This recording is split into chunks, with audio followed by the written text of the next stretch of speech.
Ninakushukuru kwa maana fadhili zako ni za milele. Leo hii Bwana, nimesimama mahali hapa ni kwa ajili umetoa kibali. Ninakusihi Mungu, Roho yako Mtakatifu akaendelee kutuhudumia ili kila ninalokwenda kunena Bwana likapate kujiandika katika mioyo ya watu wako. Ninakusihi Mungu, ninakusihi sana Baba Mtakatifu, kila neno ninalonena likapate kuponya, likapate kutia nguvu, likapate kuinua, likalete ufahamu.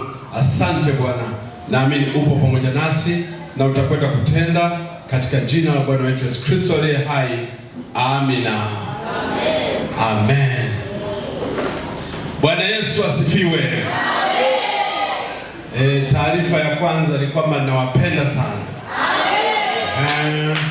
Na sina mashaka wala sina haja ya kuuliza, najua mnanipenda. Nimekuja, ninapenda nitafundisha, lakini pia nitahubiri, lakini zaidi sana ninaleta somo ambalo linaitwa maarifa. Maarifa ni kuelewa kitu kwa mapana. Unapoelewa, unajua hata habari za Mungu, unapozielewa vizuri kwa mapana, unakuwa na uhakika hata unaposoma au unapoomba. Unaomba kitu ambacho una uhakika nacho. Usipokuwa na uhakika, ndio maana utakuta mtu anaweza kukwambia tu, twende ukaombee baba yangu haingizi pesa siku hizi, haraka unaombea tu, kumbe tushaambiwa sio. Unaona, hata anaandaa kileo ni dhambi. Unaona? Kwa hiyo maarifa yanakufanya uelewe kwa undani. Bwana asifiwe sana. Amen. Nimependa nikufundishe au nikuongezee maarifa juu ya neno malaika. Lakini nacho kitaka, niliona kichwa cha habari asubuhi nikaambiwa nikwambie uwe kama malaika. Yaani wewe hapo uwe kama malaika. Ni vyema uwe kama malaika. Ingawa utaona kama kichwa cha habari kama ni kigeni sana. Malaika lakini uwe kama malaika. Lakini huwezi kujua kwamba uwe kama malaika. Malaika ana kazi gani mpaka wewe eti nawe uwe kama malaika? Ndio nataka nikufundishe. Halafu tutaona, halafu tutaweza kukubaliana kwamba unatakiwa uwe kama malaika. Halafu nitakufafanulia kwani malaika yukoje na ana tabia gani. Kwa nini wewe uwe kama? Sisemi uwe malaika, uwe kama yeye. Yaani kuna vitu mfanane na yeye. Kwa sababu malaika mwenzako hafanyaji dhambi.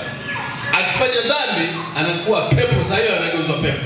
Yaani asipotii kidogo tu tayari keshakuwa pepo. Keshatupwa pepo. Naam. Lakini sisi katika mwili huu tunayo damu ya Yesu ambayo inatutakasa. Wala huna haja ya kulala kwa ajili ya dhambi. Eti umewaza vibaya alafu mwambie Yesu, damu yako inisafishe mawazo haya. Basi katika jina la Yesu nishaondoka. Unaona? Kwa hiyo unaweza kuwa kama malaika. Ngoja nikwambie mission kuu ambayo Yesu ameileta. Alitaka watu wote wahubiriwe ili kusudi tuende mbinguni, kwa sababu yeye kaenda kuandaa makao. Na alisema kabisa naenda kuandalia makao. Halafu tutakuja kuwachukua. Halafu kasema nyumbani kwa Baba kuna makao mengi. Kama ingekuwa hayapo mimi nisingewaambia. Lakini nakwenda nikawaandalie, halafu mnakuja kuwachukua. Hivi sasa tangu aseme maneno haya imeshapita miaka 2000. Sasa uangalie sehemu inayoandaliwa kwa miaka 2000 inakuwaje. Vifaa vyote vya ujenzi vipo sehemu hiyo, dhahabu zote zipo, maana hawajengei matofali na sementi hizi hapa. Wanajengea dhahabu zote zipo, tena dhahabu safi, mabarabara tayari ya dhahabu safi, yaspi, alkidon, jaspi, vitu gani vingi, yakuti, kila kitu vimetengenezwa tayari. Unaona? Kwa sababu yako wewe. Lakini ili uingie kule, sio manake uwe tajiri tu duniani, ila uingie kule, na sio kama uwe maskini. Ili uingie kule, inakupasa umche Mungu, ulijue neno kwa mapana. We are passing on this world. Katika dunia tunapita. Hata hata kama tutajenga nyumba zingine ziko hivi, zingine magorofa sija naangalia hivi na kadhalika, lakini unajua tunapita. One day unakwenda kuacha. Hiyo lazima nikukumbushe. Unaona?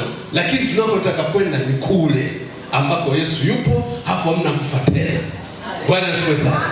Sasa hii elimu ninayokuletea ya kukupanua zaidi, ni kuongezee kiasi fulani. Sasa ndio alisema hivi, muende mkawaambie watu wote, yaani nendeni duniani kote, muambie watu. Unaona? Atakayeamini na atakayebatizwa yeye ataokoka. Unaona? Wabatizeni tena kwa jina la Baba na Mwana, tena mwafundishe kuyashika yale maneno, ndio alivyosema. Kwa hiyo kila mtu hiyo aliambiwa, wala sio kwa ajili ya mtu fulani tu, kila mtu aliambiwa katika kutangaza neno. Sasa ngoja nikwambie kazi moja hapo malaika alifanyaje. Hebu tutasoma kitabu cha Matendo sura ya 10 mstari wa 1 mpaka wa 8. Matendo sura ya 10 mstari wa 1 hadi wa 8. Nitakusomea kama ilivyoandikwa katika jina la Yesu. Palikuwa na mtu Kaisaria, jina lake Kornelio, akida wa kikosi kilichoitwa Kiitalia, mtu mtaua, mchaji wa Mungu, yeye na nyumba yake yote. Naye alikuwa akiwapa watu sadaka nyingi na kumwomba Mungu daima. Akaona katika maono wazi wazi kama saa 9 ya mchana, malaika wa Mungu akimjia na kumwambia, Kornelio. Akamtazama sana, akaogopa, akasema, kuna nini Bwana? Akamwambia, sala zako na sadaka zako zimefika juu na kuwa ukumbusho mbele ya Mungu. Sasa basi, peleka watu Yafa, ukamuite Simon aitwaye Petro, yeye ni mgeni wa mtu mmoja jina lake Simoni, mtengenezaji wa ngozi, ambaye nyumba yake iko pwani. Atakuambia ya kupasayo kutenda. Hapa kazi moja malaika inaonekana kwamba huyu Kornelio alikuwa anamcha Mungu, lakini alikuwa hajajua maarifa zaidi, kwa sababu Yesu ndio njia ya kwenda mbinguni. Yeye alikuwa anamcha hivi tu. Sasa Mungu alipomuona na nia yake, basi akamtuma malaika. Malaika akapewa kibali, akaleta habari njema. Nataka nikwambie, kazi ya kwanza ya malaika mojawapo ni kuleta habari njema. Malaika ni kuleta habari njema. Bwana asifiwe sana.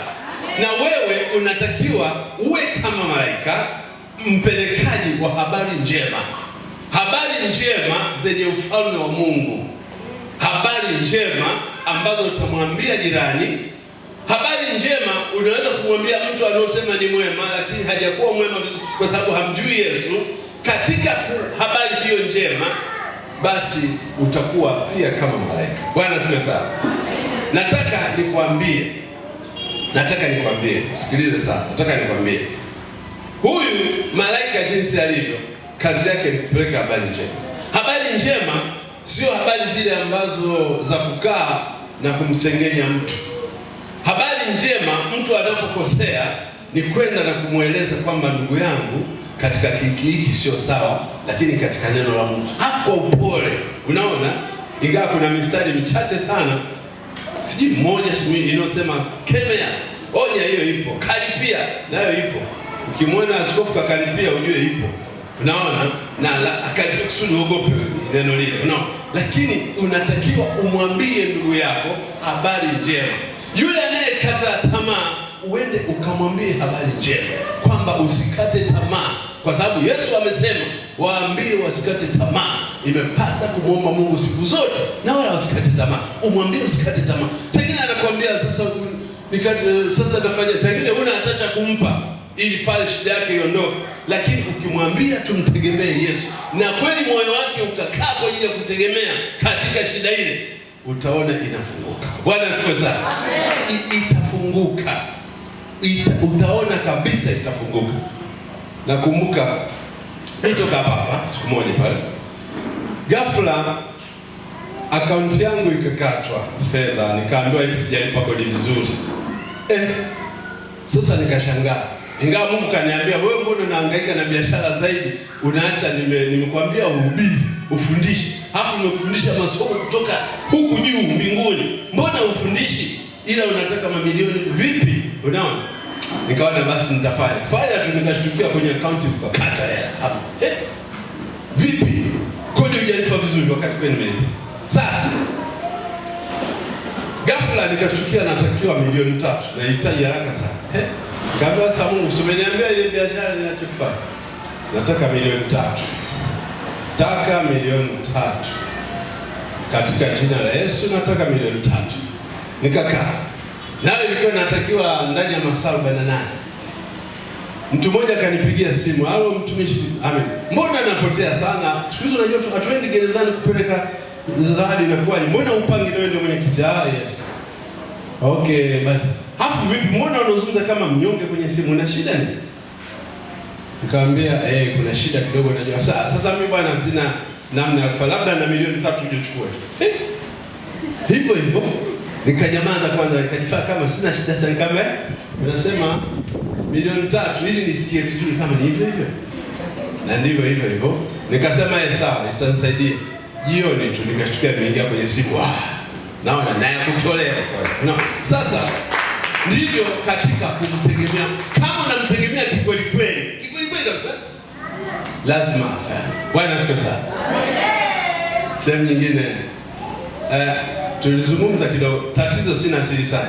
Tukazungumza na Bishop, akasema tunataka tujue pia, tunaambiwa kwamba tulete zaka. Lakini unaweza kukuta unatoa zaka lakini mbona maisha kidogo inakuwaje? Nikamwambia sasa yeye mwenyewe hakujua, nikafunuliwa pale kwamba sio kweli. Zaka kamili. Ulete zaka kamili. Yaani neno inaitwa kamili.